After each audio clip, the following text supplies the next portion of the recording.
Good evening, everyone. My name is Sierra Bennett. I'm here to do my character presentation, and the show that I have selected to do my character presentation on is one of my favorite shows, one of the shows that I look to when I need a good laugh, when I'm trying to find something to just take my mind off of the world and all the craziness that's going on around or within my own world. I turn to The Office.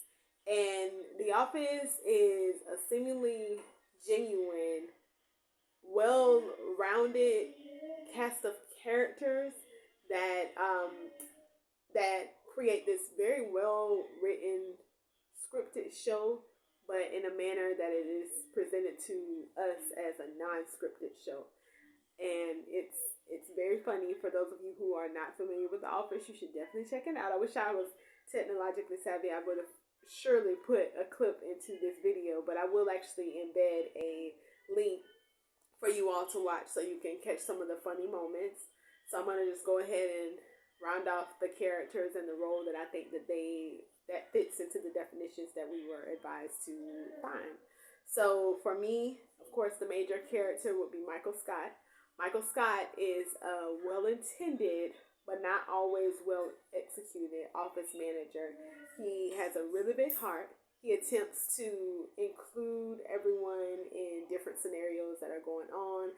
He tries to make everybody feel welcome, tries to make everybody feel embraced, and he tries to make everybody know that they are well liked, received, and their work is appreciated.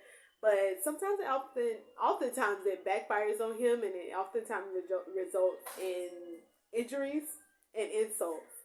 So the office is they tolerate Michael, but they all have a special place in their heart for Michael. As far as just being that he's not a jerk, that's what makes him so lovable.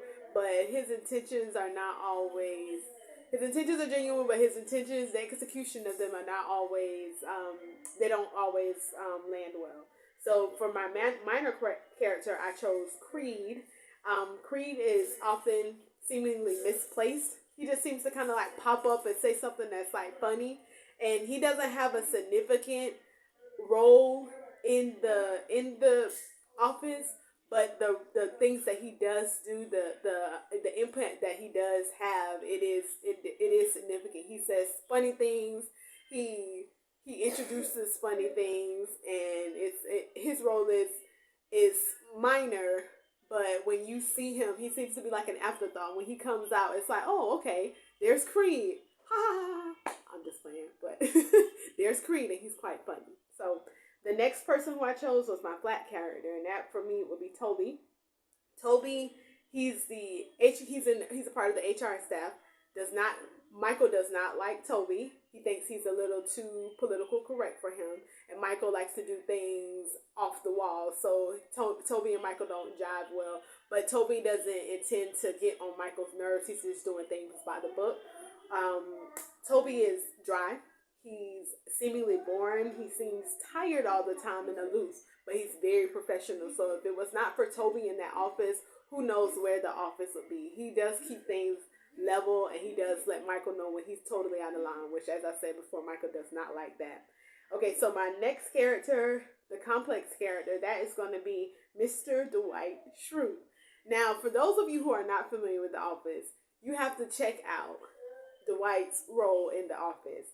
Dwight is a very quirky but caring in his own way character.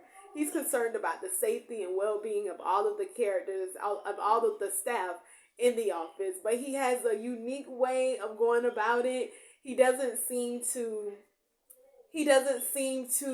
really think things through.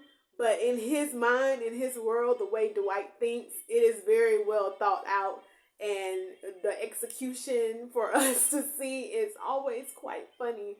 But yes, Dwight, he's caring. You could tell the characters that he cares about. You could tell, even though they might get on his nerves, like as far as his dynamic with Jim, his relationship with Pam, he has a soft spot for them in spite of everything that they've put him through and the pranks that they played on him. He still cares about them. That's why I consider him to be the complex character. So for my dynamic character, I had to choose Ryan Howard, y'all. It's so funny.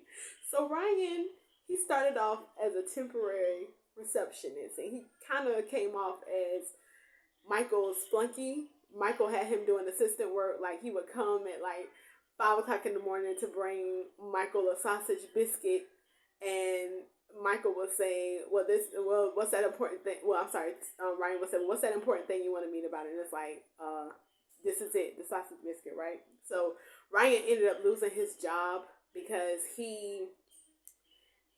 okay, so he was promoted to vice president of sales, but he ended up getting caught up into some fraud, and it resulted in him being demoted back down, having to become a temp again. He became arrogant while he was promoted. He became just not somebody who was enjoyable.